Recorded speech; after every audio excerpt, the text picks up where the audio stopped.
In episode 1.7 of Unshuffled, we discuss the seventh album from the Atomic Bitchwax, Force Field.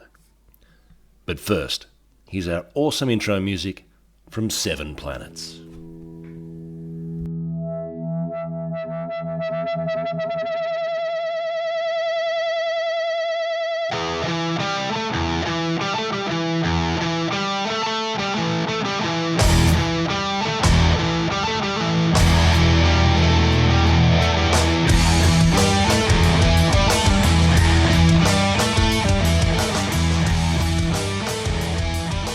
Scotty D.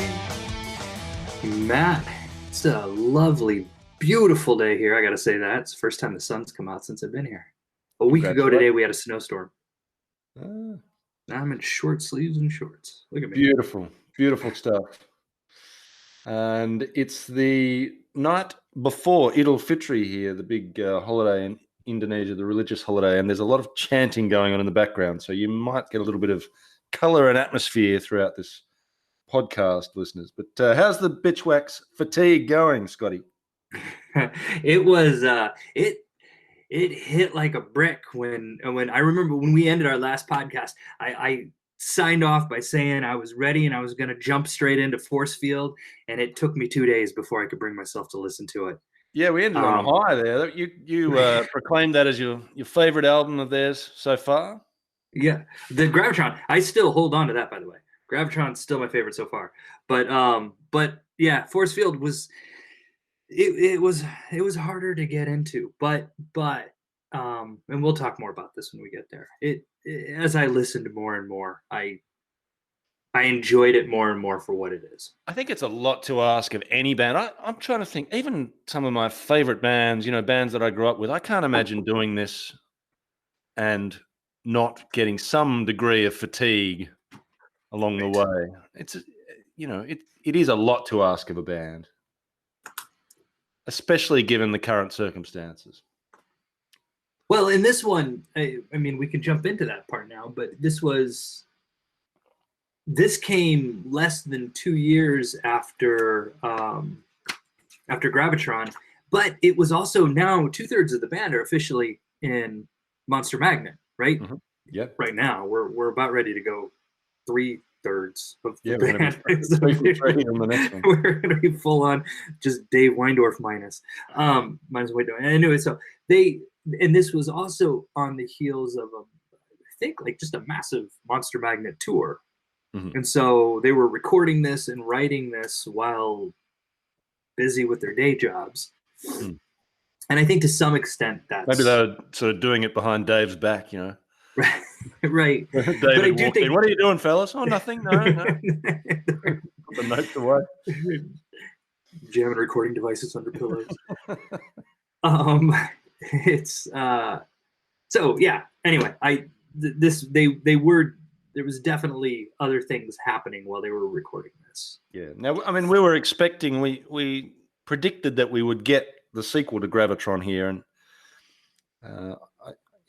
I feel like we did. The question I had is it going to be the Godfather II or is it going to be Speed 2? Which type of sequel is it going to be? I don't know if you've seen Speed 2. I have. Yeah. I have. That was originally supposed to be, that was written to be Die Hard 3. Right, I didn't know that. I read that somewhere, that when the script for Speed 2 was written, but it was originally supposed to be Die Hard 3, and then something, and it didn't work out, and so they just Yeah. But anyway, yeah, I have seen Speed 2. All right, not it's sort of synonymous with bad sequels, I suppose. Yeah, I think that this is not so. It's definitely not Godfather II, right? It's less than, but it's not. It's not Speed 2 either. It's not Speed 2 either. No. It's slightly, I don't know. It's a little bit more. The lyrics are funnier, right? So there's definitely less introspection and more just. They're just funnier. They're more sophomoric. Yes. which lends to the humor. Mm-hmm. But I don't think as much time was spent on the lyrics as maybe in the last few albums that we've been analyzing. Now, I mean, in terms of reviews, I've been checking the AllMusic reviews as we've been going. This one doesn't have an AllMusic review. And I mean, the Gravitron had a bad one, and we both thought it was a great album. But maybe, like, to paraphrase Oscar Wilde, maybe the only thing worse than a bad AllMusic review is no AllMusic review. To paraphrase, I think Oscar Wilde said that exactly. Yeah, that might be a direct quote. There was one, and I'm trying to remember now which review it was. There was one review that it might have been Louder that absolutely praised this album. Yeah, I remember seeing one of them saying it was the greatest album of the year by a mile or something. Right. And I was like, right. Maybe dial that back a bit. Yes. But yeah, anyway, before we get into more detail with the album, just a reminder, listeners, this is Unshuffled. We aim to explore bands album by album, track by track. We're trying to bring back the album a little bit. If you haven't listened before, welcome. My advice would be, however, to stop now and go and listen to the album we'll be listening to, or we'll be talking about in this podcast, which is called Force Field, before you listen to this podcast. We don't want to spoil it for you, and we don't want to influence your views too much. Even better, you could go back and listen to some of the band's earlier albums, go back to the start and follow them through from the beginning. I think it's a worthwhile exercise, and I think you appreciate the albums more. I certainly do with this one, knowing where they've come from. So a big part of what we're doing is to follow the evolution of a band throughout their career. So if it is your first time listening, thank you for joining us. My recommendation is to stop now and go back and listen to our first few episodes and listen to the album. Treat this as a companion podcast to the listening that you are already doing to these albums. And, it's well worth it, I think. And this is our first band, and we're both really happy with what we've heard so far. So it's a very worthwhile exercise. So yeah, listeners, tonight we are doing Force Field, and Scott is now going to tell you all about it, all the album bio details. So let's hear it, Scott. It was released in early December of 2017, so a little less than 2 years after Gravitron. Again, Atomic Bitchwax production. And this one was recorded at two places. It was recorded at the Panic Room and the Freak Shop. So Gravitron, I believe, similar to Gravitron. Freak Shop and Panic Room. Lineup, here it is. This is our last go around with this lineup. But we've got Cosnick on so the last two albums now, he's been specifying that he's playing a Fender jazz bass. Yep. Which does have a distinct sound, but I'll go into that in a second. And vocals, and so he's definitely dominating vocals now on this one. And Finn Ryan has taken a back seat. Finn Ryan's on guitar, and Bob Pentella again on drums. And I was watching a few of the videos, and it's and I was just trying to see. I don't know. I was looking at his bass, and I've noticed it looks like he's added a tug bar to his bass, which is I've never played with a tug bar. Oh yeah, I did see that in one of the film clips. What is that thing? It's just, I think it's just a place to rest your thumb, so that you can kind of just for action, right? To kind of as you're going after it and doing what you do. It's more for it's for bass players who play with their finger. I think I can't see where a pick player would have a need for a tug bar. Okay. But I've never played with a tug bar. I always have the bass that I have. The sort of the pickups stick out far enough that I've always been able to rest my thumb on the pickups. But I don't know. So, side note. Yeah. That's the sort of detail you get on Unshuffled. That's why you tune in. But yeah, and then somebody's playing the Hammond organ, but I don't know who. Because now we know that all three are capable, right? Because Bob Pantella played keys on the last album. Yeah. But, and Finn Ryan played them on one of the others. On one of the others. And then Kosnick was playing the Mellotron. But somebody's playing the Hammond organ. I don't know who. That wasn't credited. And someone's playing a vibra slap, which we'll get into when we get to that song. I'm assuming that's Pantella on the vibra slap as well. Now, you mentioned the studios. Now, Gravitron was mainly recorded in Surefire recording studios. Right. As well as the additional recording in these other two. I have looked for both the Freak Shop and the Panic Room, and I can't find any listing of them in the New Jersey region. Oh, I found them on Google. I'm thinking it's bedrooms and garages. I found them on Google Maps. Oh, did you? Okay. Yeah. I don't even know why I looked. Yeah. Oh, I think I was thinking about driving. Oh, I know why I looked. I was going to drive from Vermont to Iowa. And I was just curious what was along the way, and I saw New Jersey, and I was like, "Oh, by the way," and so I looked those places up. Okay. And they're somewhat close to each other, but they are in different cities. Right. But they are actual studios. I didn't see any. It still might be some guy's garage, right?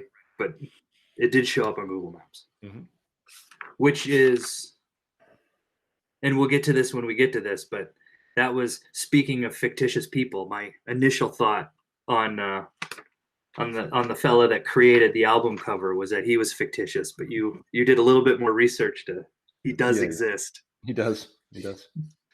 So have you done the mixing production? It's the usual names there, right?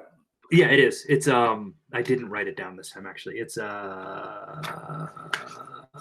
him. Shoot, where is he? French name. Eric Rochelle. Or Eric Rachel. Yep. Still haven't figured out how to say that. I go Rochelle because it sounds fancy, but it's probably not. Yeah. So yeah, I mean, it is a step down, I thought, in production. I do miss it pales in comparison to Gravitron. I thought the production on this, it's okay, but it just lacks the snap and sizzle, particularly in the drum kit that we heard coming out of the Surefire recording on the previous album. Yep, I agree completely. There are elements, though, and I picked this up based on where I listened to it. This is another, if you listen to it on headphones, there are a lot more layers to it. Yep. Than when I listen to it on my, just on standard speakers or whatever. So like, and we could talk about it when we get to the song, but there's one song where somebody's just playing like on the chorus, just a single note on the piano. Yeah, I heard that. And I made a note of that too. Yeah. And it really, when I listened to it and I heard that, and it's just, I really like that. And I can't, it really does add to the song, and it's only in the chorus and then it falls away. But I couldn't hear it on all elements. I could only hear it on my headphones, and then I guess I heard it in the car. Yep. Yeah, there's also some layering in the guitars in particular, which was nice. Yeah. So yeah, I mean, it's not badly produced. It just doesn't quite, zing like Gravitron.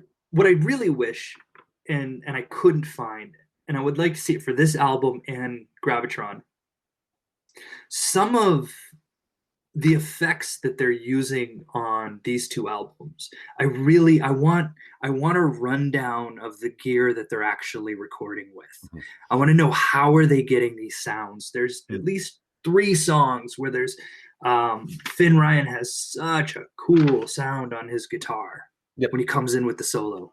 And so I wish I could find the effects credits. Yep. Should be mandatory on every release. I agree.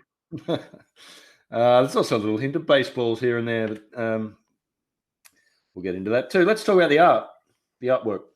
Yeah. So that was a Croatian gentleman, Igor Desic. Yeah. Igor Desic. Yeah, so look, I'll put a link to his artwork on the show notes, which you can find on our website, listeners. Not a well-known artist. He's done a little bit of computer game stuff and some fantasy type renderings. I do quite like the image on the front cover, though. Again, there's a girl, as there is on most of their albums, but this is a sort of alien woman shooting lasers out of a palm, wearing a spacey headgear. Nice image, I thought. Well done, Igor. Yeah, no, I'm with you. So do we want to address the fact that the title of this album is the name of a song off of what, 3? Yeah, Force Filed is my iTunes kept calling it. I had that again with one of the songs on this album. I'll tell you about that later too. It was on 3, right? Yeah, it was on 3, Force Field, which is still a song that they play live, I think, from time to time as an instrumental. So perhaps not a lot of thought in the album title. And I mean, it's a common, especially, if you're dealing with space and spacey related things. I mean, I suppose it stands to reason you get to force field maybe more than once in your career. But yeah, I don't know. They don't do title tracks, do they? No, there was no Gravitron song on Gravitron. There's no force field song. This one could have been called "Which Doobie You Be," for instance. I wish if they wanted to do that. But yeah, so it's set us up for we're expecting the sequel. We don't exactly know what we're going to get. We've got some nice artwork. We've got Igor's lovely image. We put the CD in, and we get to track 1. Hippie Speedball. You know what they're not at a loss for are good first tracks. That's true. They do right from the start. They hit you. There's no waffling. It just jumps straight in. Yeah. And this is another one. In my notes when I was listening to it, and each time I've listened to it, I just sort of a subtle head nod. And, oh yeah, this is a good first track. Yeah. Yeah, it's got the Pantella drums to open the album. This to me served the exact same purpose as Sexecutioner on the last album, with the addition of some space lasers early on. Really strong opening track. This had a film clip too, which has some images from some 1960s sci-fi or 50s or 60s sci-fi film with these big robot aliens stalking the Earth and shooting humans. And it goes with that lyric, "Die all humans," which you hear. A very retro vibe to the lyrics and a very golden era sci-fi sort of vibe to the whole song. With the space lasers, with the dial humans, and just a cracking song. Some great Finn Ryan lead breaks throughout. A really strong opening track.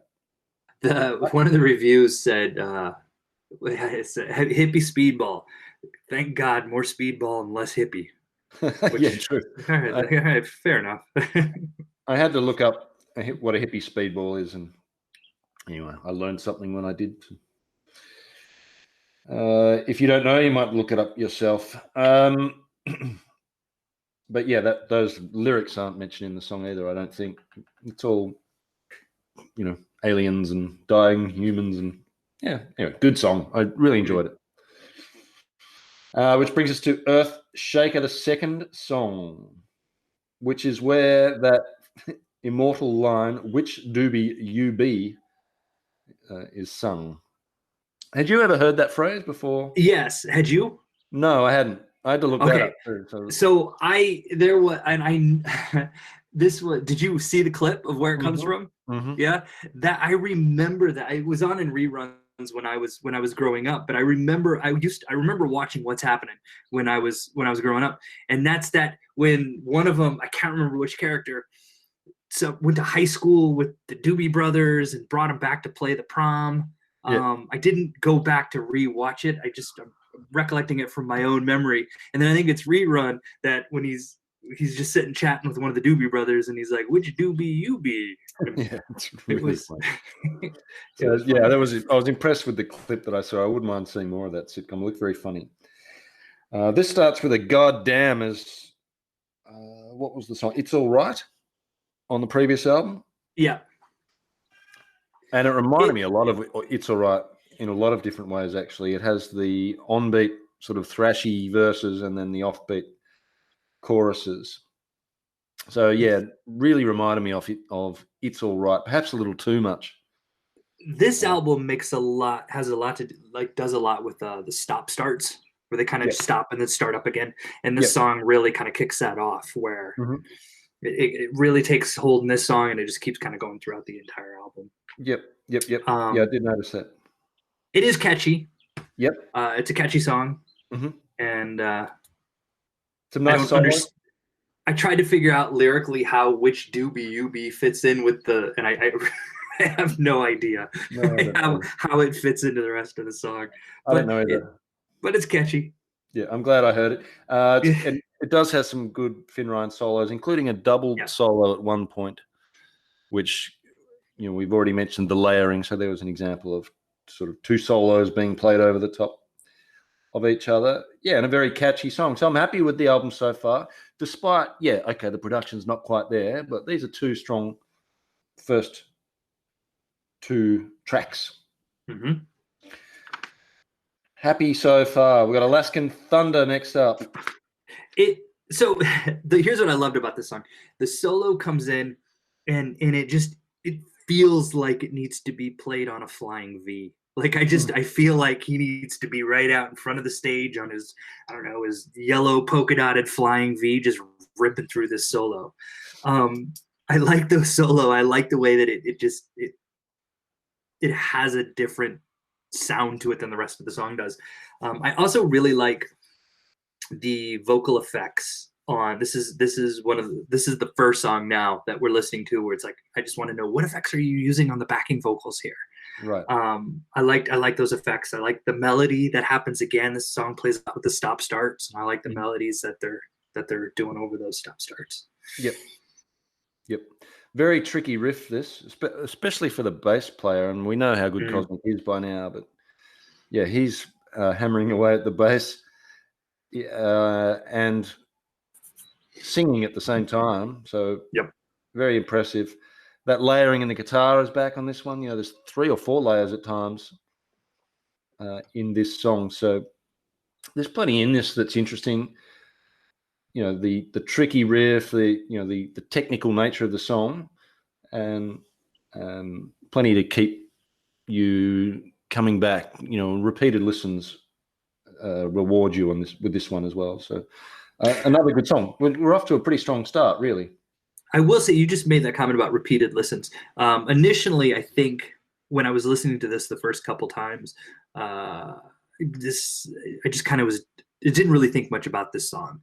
And then it's after as I've been hitting it again over the last couple days, this song is sneakily making my way into into my favorite songs on this album. Okay. Yeah. Yep. So it's all positive so far. So far. Then we come to Shocker. Here's my problem with Shocker. This is not probably not fair, but first off, there's the chorus, and there's the phrasing in the chorus, and it pulls me out of the song because it's so similar to the phrasings, even the way he holds it, and I can't. It's you suck and I hope you die. That it's so similar to Ticks and Leeches by Tool, and it and I guess that's where it pulls me out, because I hear that, and it's just sort of I kind of want to hear Ticks and Leeches now, and so I don't know. But it pulled me out of listening to the album, and that's not a fair criticism, but it was just each time I listened to it, that's what I end up thinking about. Okay. No, I'd never made that connection. For me, I mean, there's a lot of swearing in this song. This has a sort of angry feel to it, which I've never. It's the first time I've really felt that emotion from this band. I've never really thought of them as an angry band, but there's something that's ticked them off. Right. It's only 2 minutes. It's got that D beat, fast riff. I don't know. To me, this was the first song on this album that I started to think, oh, is this a filler maybe?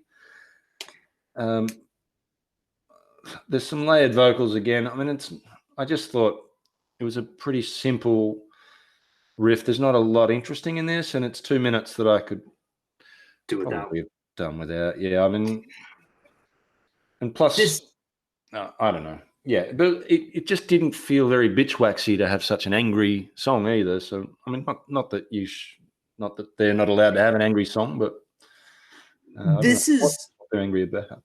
Despite the album covers, despite even some of the song titles, this is the first song where it feels.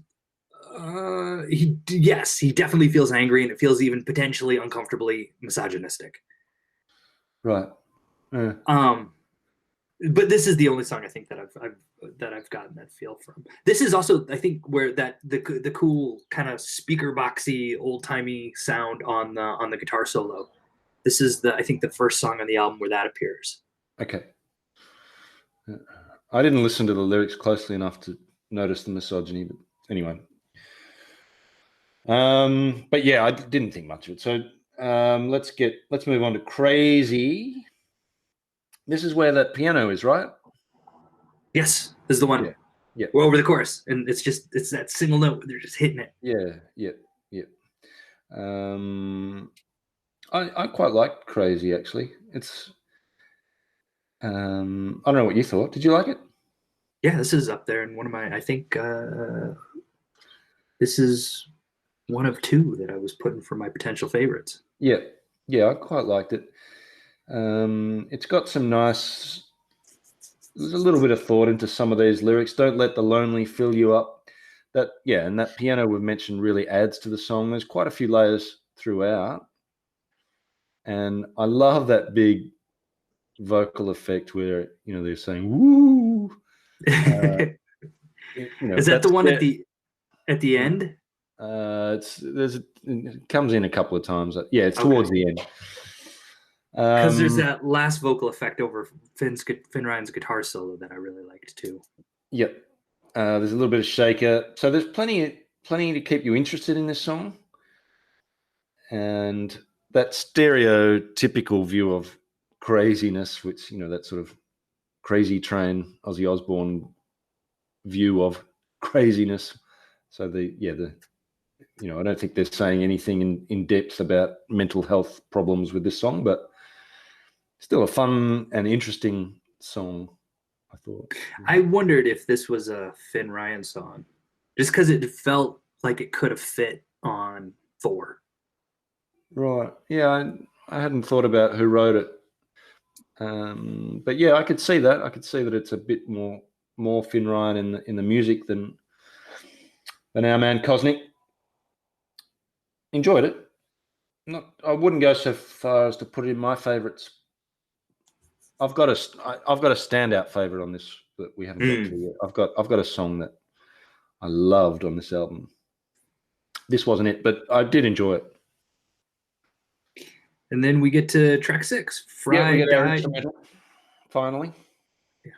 Fry died and lying to the side. Yeah, the only instrumental. Yeah, that's right. You're right, actually. Did you Google Fry died and lying on the side? I did not. Oh, it's a haircut style, apparently. Oh. Now, to go back to, I might have, but it's so yes, okay. I was just thinking back to Shocker, my misogyny comment. Okay. So I did not, and I'm curious now to see what the haircut looks like.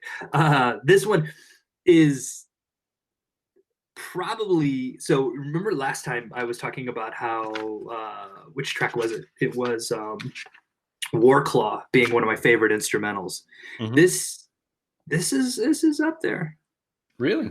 If I'm listening, I liked the cool bass runs, the drumming patterns that Pantella's doing, just everything. I like the way everything kind of comes together. It's probably one of their simple instrumentals, but I don't know. I really liked it.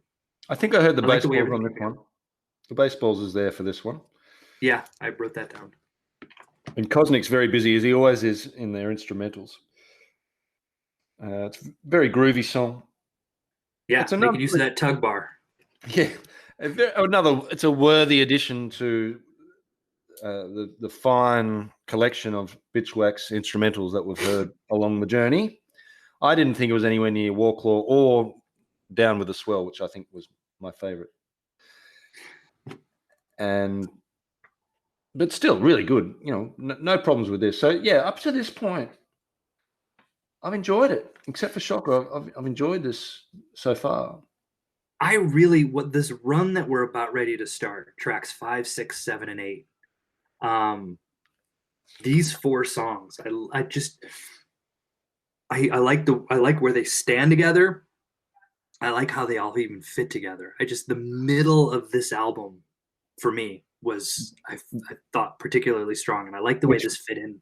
Which 4? Crazy. So starting with Crazy, Fried Died, Lay Into the Side, Shell of a Man, and Houndstooth. Yes, I like those 4 kind of fit together. Yeah, agreed. So let's go on to Shell of a Man, shall we? We shall.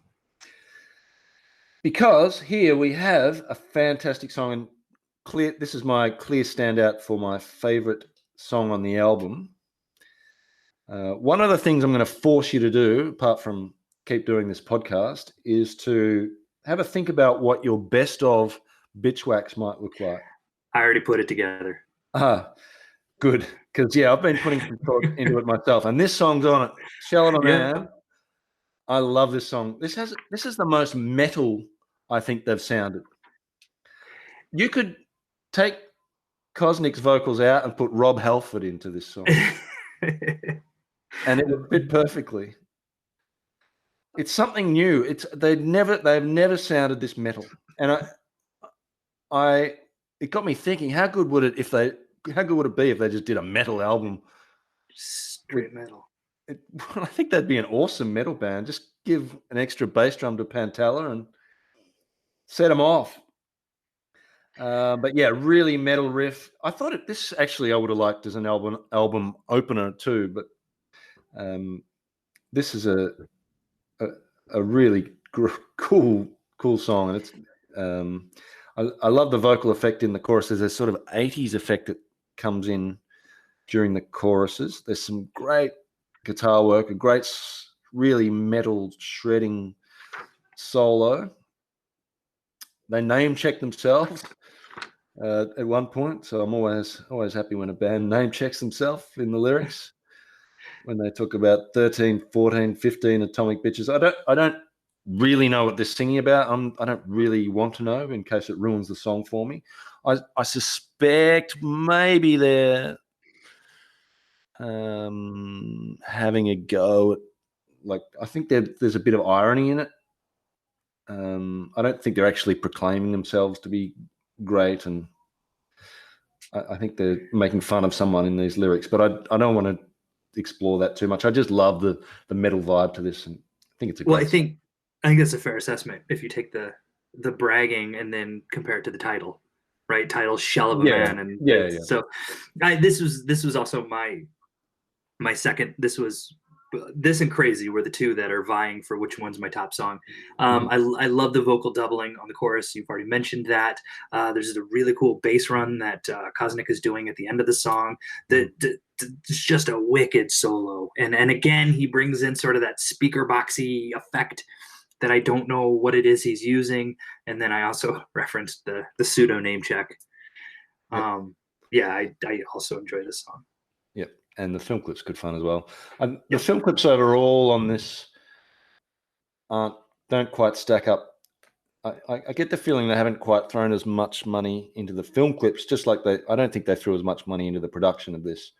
The film clips are definitely a step down, but I think this film clip is probably the best of the film clips coming from this album. So if you're in the mood for a recent Bitchwax film clip, this would be the one I'd recommend. Really good song. Which also then gets us into the other song that you like, and that's called Hound's Tooth, the last of these really good 4 songs. This is the one off this album that is played live the most, or seems to be. And I thought that was odd, because when I looked at, it looks like there's really only 2 songs from this album that make the live set lists, which is strange, because this is, as of today, their most recent album. And usually that's the album that gets played the most, as they're trying to kind of move it. And that's not really the case here. It's stop starts, and it's just got a really cool groove, and again, it's catchy. It's one of those songs that after you're done listening to it, it's still kind of sticking with you. Yeah, I found myself singing this when I was out playing with my son today. Just randomly, this popped into my head, so which is a good sign. It's got I love there's a wicked cosmic scream in it when he's about the undertow, and then he says, "But no!" Right. Really cool scream. I haven't heard him scream like that. Then the music stops after that scream, and then we hear Pantella bring out something that he hasn't hit or touched on any of their other albums, I don't think. The Vibra Slap, which is a sort of rattling sounding thing, which I thought was really cool. And I've linked to a video on our show notes where a gentleman explains what the Vibra Slap is and where it comes from. Apparently it used to come, the original Vibra Slaps were the jawbones of some animals, and the teeth kind of rattled somehow. But anyway, interesting. But yeah, cool song. Love the Vibra Slap. Love the scream. And really catchy. So, up to this point, I think, except it's all good. We've got a lot more swearing. Maybe not. There's a lot more swearing throughout this album than we have had previously. Or cussing, as you might say in the States. Right. There was so remember the last album, Gravitron. This was I was making breakfast. My wife she was doing her Zoom meetings, and so I had the kids, and we're making breakfast, and we were just rocking out to Gravitron. This album didn't allow me that. Yeah, I had the same thing where, hang on, this is going to be a headphone album. Yep. Unfortunately, but apart from that, I've really enjoyed the album up to this point, except for Shocker. Right. But now, you remember in one of the reviews we saw for Gravitron, one of the reviewers, I think it was the All Music review, complained that the song started to feel a bit samey, and the quote was a listless exercise.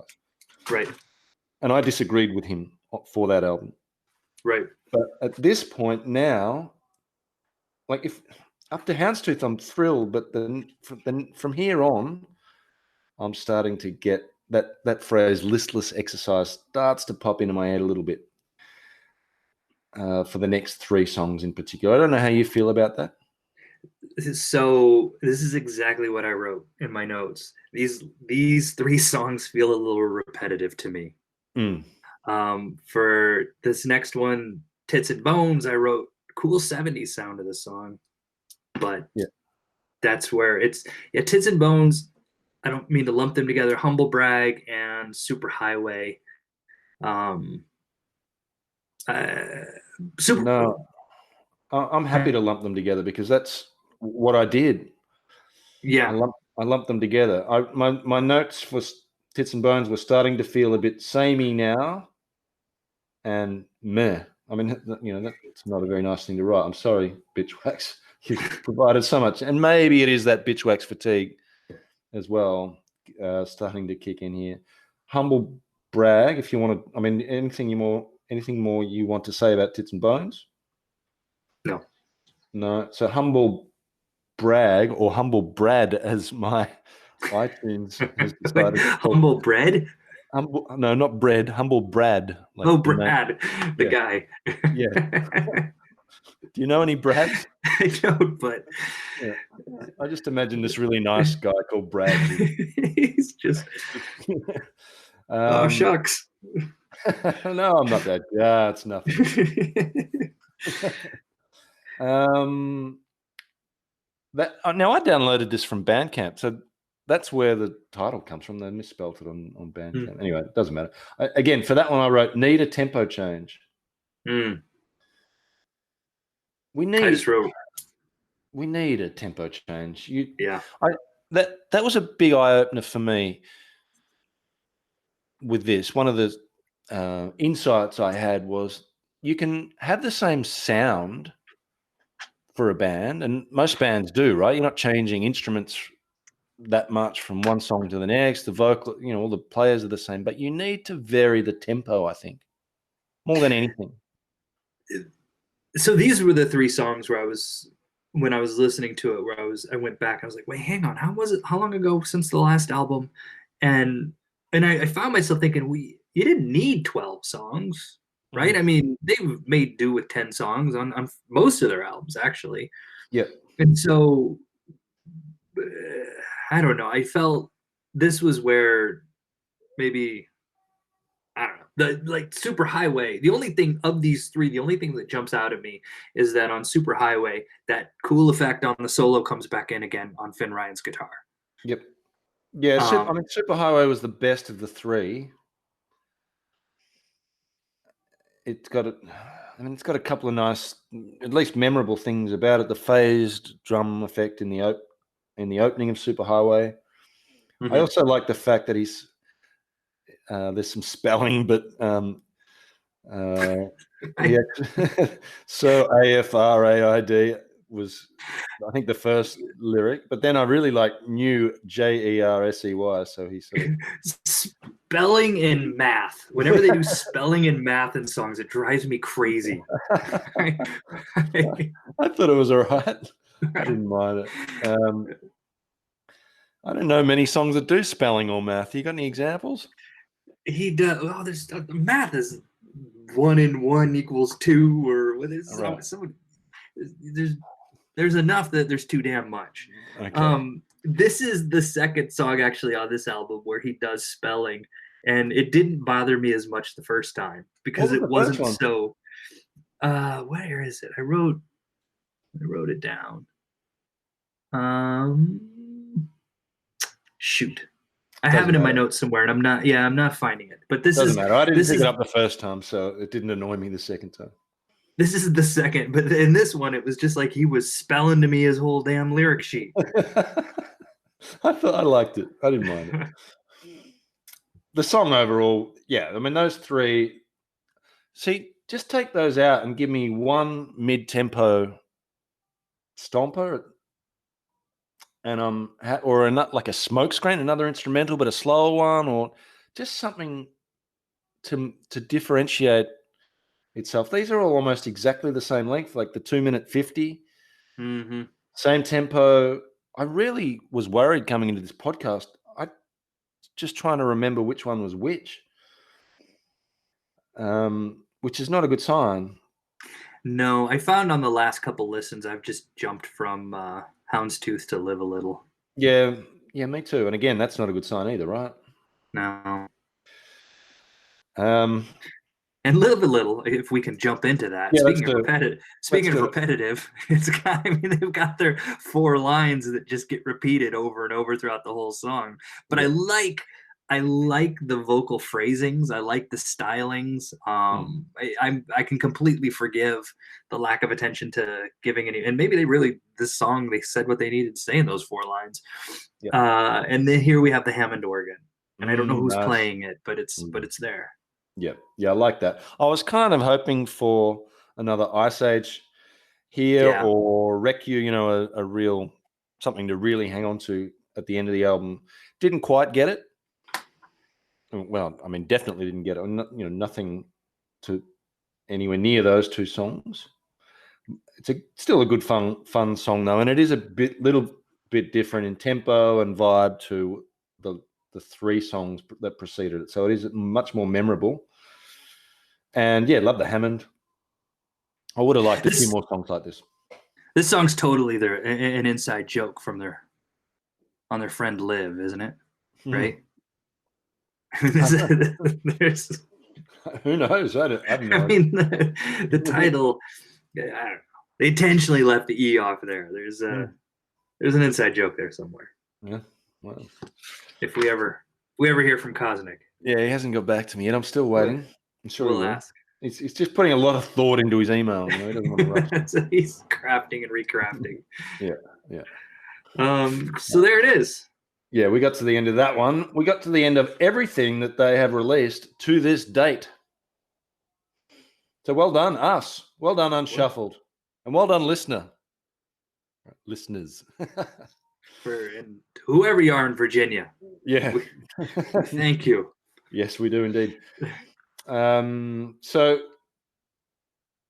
certainly not as strong an album as Gravitron, I don't think, overall, but I'm still happy to have spent a couple of weeks with it. And it's certainly got one of my top 5 or so Bitchwax songs on it in Shell of a Man.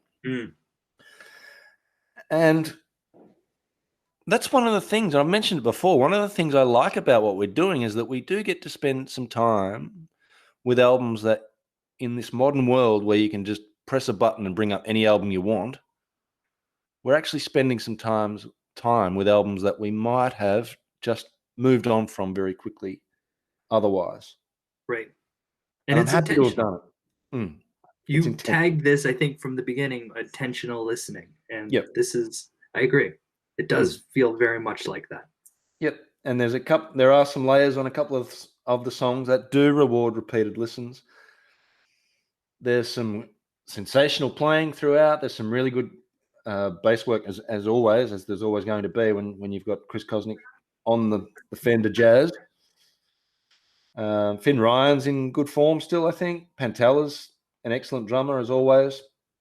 So yeah, while the production maybe isn't quite there, there's some excellent playing.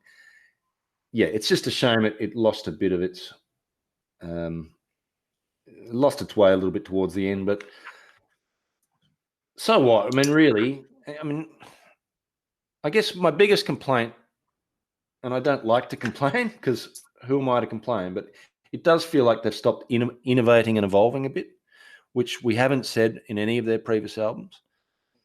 They've always tried something new. I'm not sure they have here. Yeah. Some of these songs are effortless in the bad sense of the word, not in the good sense. Those 3 towards the end in particular don't feel like they feel like they came pretty easily to the band, put it that way. It's absolute 100% pure speculation, but I wonder, so, and maybe I'll save this for when we get into the Brownlow discussion. Right. Okay. So yeah, certainly not their best album. Is it their worst album? I don't think so. Is it? No. Which one would be worse than it? I mean, I guess I'm going to go back and listen to this more than I'll listen to the Local Fuzz. Yeah. Yeah, but the Local Fuzz is kind of in its own little category. Right. It's just too challenging to listen to put on regularly. I think I'll listen to this more than 3, I think. Yeah, I'm looking at 3. I'm looking at my notes on 3 right now, and I'm thinking, actually, I agree with you. But 3, they were trying something new. They were adjusting to a new band member. Here, they're not trying anything new, is my complaint. It's still a very listenable album, but what do they owe me? What do they owe anyone, for that matter? Like, they can release what they want, and it's not like they're raking in the cash. They're certainly not selling out. Mm-hmm. And there's 4 or 5, maybe 6 really good songs on this album that are well worth spending time with. So I do think the standout songs on this album are really good. And so that, I guess that goes a long way in stopping this from being the worst album. Is that there are definite songs on here that I will continually come back to. Yeah, definitely. And if it had been, I mean, just think if this album had been, if it was tracks, 1, 2, 3, Hippie Speedball, Earthshaker, Alaskan, and then 5, 6, 7, 8. Yep. And then throw in Live a Little. And then what? Yeah, I mean, this would have been, I don't know. Yeah. I guess some of the dead weight does bring it down a little bit. A little bit. All right. But overall, still happy to have listened to it. Happy to have spent some time with it. And hopefully, listener, you've done that as well, and you've kind of reached the same conclusion and enjoyed it too. So yeah, it's certainly not a 10 out of 10, or wouldn't be the album that I would recommend to people from this band, but still well worth what we've done. Spending a couple of weeks exploring the tracks and enjoying what it has to offer. And Shell of a Man, I mean, just that song in itself. I actually last night put, just as a little experiment, I juxtaposed If I Had a Gun from 3, which was that Step a Little Closer, Move a Little My Way. It's such a real poppy song with Shell of a Man, just to see. It sounded like two different bands. Just to put those two together, their most metal song with their most pop song. Yeah. So that's it. We do have a new album coming out soon. We need to have a look at our band Brownlow, of course. Yeah. I haven't done this yet. I probably should do this before the podcast, but anyway, I'll do it on the fly. Have you got any idea who your 3 is going to be? So I do, and this is where with this, my 1 and 2, I've been going back and forth trying to justify, do I give the top spot to Cosnick or do I give it to Finn Ryan?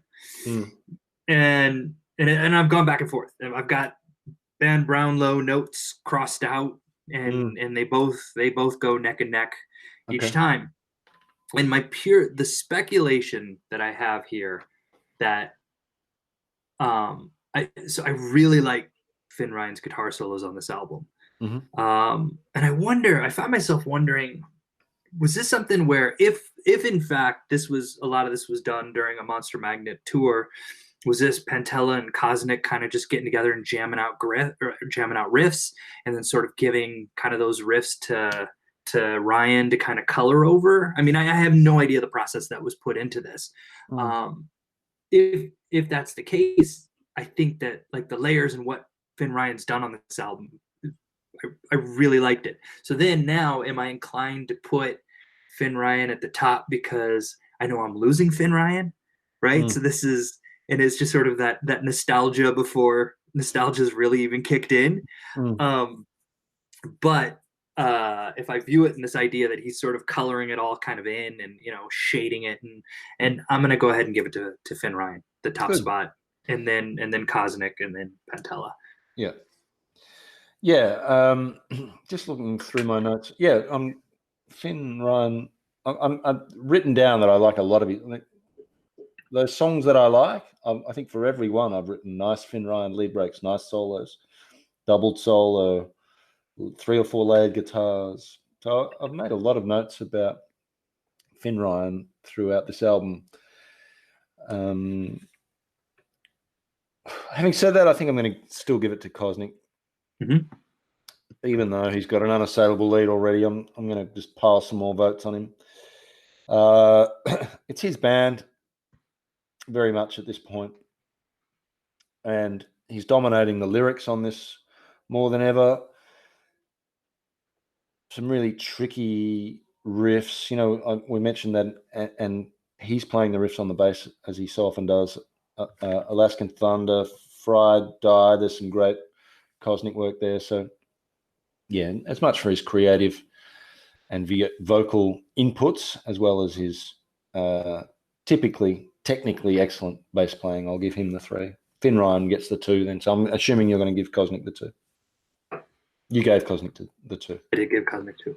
Yeah, and Team Pantella. Pantella's still drumming well. It's just that he doesn't have the same studio, so he's not getting the same snap and sizzle from particularly that sort of treble-y part of the kit. So we're not hearing as much sizzle in the snare and in the cymbals, unfortunately. It sounds a little more compressed. As you were reading yours, I went ahead and updated our Brownlow chart. Wow. and yeah, Kosnick has a huge lead. All right, yeah. But Ryan's still in second place. Pentel is in third. Okay. Well done to Chris Kosnick. They do in the actual Brownlow. You know, if there's ever a player with an unassailable lead in the Australian football version of the Brownlow, then yeah, the last couple of rounds, it's just, you know, they get through them very quickly so that the winner can get up on stage and give his do the thing. So congratulations, Chris Kosnick, on being our first Brownlow medal winner in the Unshuffled annals. This is our last, our last Finn Ryan album. We're going to get Garrett Sweeney, who, surprise, surprise, guess which band he plays for? I've been trying to do my research before we hear the new album. So I've been going through and watching some live Monster Magnet footage to kind of get a sense of what Garrett Sweeney, sort of his style. And it'll be interesting. I'm very curious to hear what he has to offer, because I'm assuming he's going to bring something to the table songwriting wise, right? And I can't get a sense of, because Weindorf has such a lock on the songwriting for Monster Magnet, you can't really get a sense of that. But as far as playing, there's no doubt or question in his ability to. Yeah, well, he's been playing live with them for a couple of years now.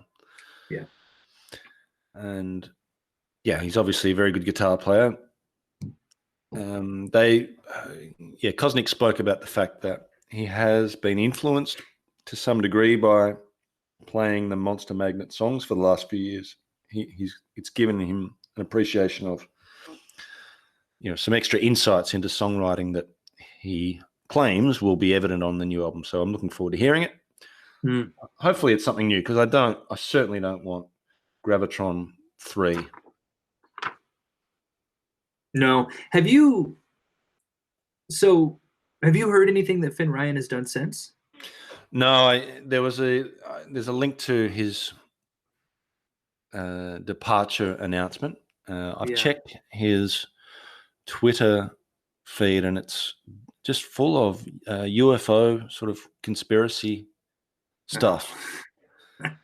Right. So yeah, I don't know, that he may have sort of gone off the rails a little bit. He spoke about needing. He had some problems with addiction and needed to sort of get his life together a bit. So, you know, hopefully he's doing that. Right. But, you know, if you ever listen to this, Finn Ryan, thank you for all the entertainment you've given us. Absolutely. And kudos to him for being able to make that decision. Yeah, I mean, that certainly can't have been an easy decision. No, that's right. But yeah, you know, excellent guitar player. Yeah, just really, you know, what a nice thing to be able to hear him and to join the band, as you said, a fully formed band, and to fit in and change them, and yeah, really good guitarist. So well done, Finn Ryan. But yeah, we get Garrett Sweeney now. So, you know, just another band member change. You know, they've had a lot over the 7 albums so far, and now we've got one more. So band Brownlow is decided. Overall, yeah, I mean, we've sort of mentioned our overall thoughts, but yeah, happy to have listened to this, but looking for something new now. Right. Now I do have a little Keith Ackerman story. We've been, one of the underlying themes throughout this series has been what happened to Keith Ackerman. It was a bit of a mystery to us, and I went some way to unlocking that mystery last night. So let me quickly tell you about my sleuthing. But yeah, I found him. I found Keith Ackerman.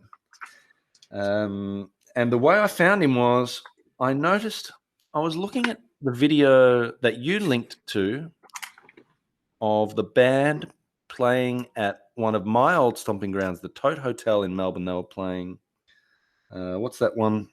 Hope You Die, whatever it's called, off the first song, off the first album. Oh, right. Okay. I'm looking. Yep. Hope You Die. Yeah, they were playing that, and at the bottom, and that they were playing that in 2012, and there's not that many comments on the bottom of the YouTube clip, but the very last one, or maybe it's the very first one, I don't know which way the order goes, is from someone calling themselves Keith Ackerman, and the comment just says "butchered it," which I thought was really funny, and I thought, oh, look, someone's created a YouTube account just so they could write that really funny thing on it. But then I clicked on the Keith Ackerman link, and it's actually the real Keith Ackerman who'd written "Butchered It" on their 2012 rendition. And it links to his YouTube account where he has posted some clips from his new band. It's also got some clips of him playing at a tribute show that they did somewhere in New Jersey. So he's still in New Jersey, but he plays guitar now. He doesn't play drums. Well, I mean, he may still play drums, but he focuses on the guitar. So they played a night of cover songs at what would have been his father's 70th birthday. They played all these songs that his dad used to play when they were little, with his brothers and family. It was very nice, very touching. And then there was some footage of him with a new band called Full On Empty, which I gotta say, oh man, Keith, if you're listening, I don't know. Look, I didn't like them, put it that way. They didn't seem very good to me. So I don't know if that's maybe he should have stuck with the drums. I'm not sure, because we love the drums on that. You gave him 3 votes on that first album. Yeah, I did. I think for the first, or for 2 of the albums, he took it for me. Yeah. So great drummer, now plays guitar with Full On Empty, and they played it with the Brighton Bar in New Jersey. So they played a gig there in 2019. He still looks really fresh-faced. He's got a few wrinkles, but he's always had a fresh-faced look about him. And something about the Atomic Bitchwax, they all keep their hair. Chris Gosnick's got a great head of hair, and Keith Ackerman's still got the full mop as well. So must be something in the water in New Jersey, perhaps. It must be. They don't seem to go grey, and it doesn't seem to fall out. So yeah, Keith Ackerman exists, and if you want to know about his band, just click on the 2012 Hope You Die clip and click on the bottom comment where it says "Butchered It." I'm gonna check that out. I'm gonna look for that. So he's got this band, and then he goes on and heckles Bitchwax performances. Yes. You suck. The drummer can't play. He just goes to shows and throws pennies at him. Yeah, very funny. All right, so he's doing well. I'm glad to hear it. Yeah, he's still around and he's still active. So Scorpio's coming up next. We don't have it yet though. It's not released for a week. Hopefully, it's not delayed, given all the problems at the moment. So at this stage, we're expecting it in a week's time. It may not happen, but we'll see. If it does get released next week, we'll review it, as soon as we can. After that, maybe 2 weeks after it's released. In the meantime, we might give some thought to the next band that we're going to give the unshuffled treatment. So we might actually release the show where we choose our next band before we do the next, or the newly released Bitchwax album. Can I just say something real quick? Have you looked at the track list for Scorpio? Yeah, briefly. Is there anything? Track 1's called Hope You Die. Right. Just putting that out there. Okay, that's a worry. So, I don't know if they're covering themselves now, Right. But it's interesting that you mentioned that song with this whole Keith Ackerman story, and that's the name of the first song on Scorpio. Yeah. So we shall see. All right. I am expecting something different for Scorpio. I'm looking forward to it. And we've come this far with them. We started with their first album on the 20th anniversary of their first album. We're going to finish with their newly released album. So it'll be a fitting finish for us with this band. But we need to give some thought to our next one, because as we found out, this is a very big decision. So we need to get it right, because I don't want to be stuck with some band we hate for the next 2 or 3 months in isolation. This was, I mean, if we can go with gratitude here, I am so happy that this was the first band we chose to do this with. Yeah. Because each of these albums has been so much fun to listen to. This would have been a god-awful slog if this was just some terrible band.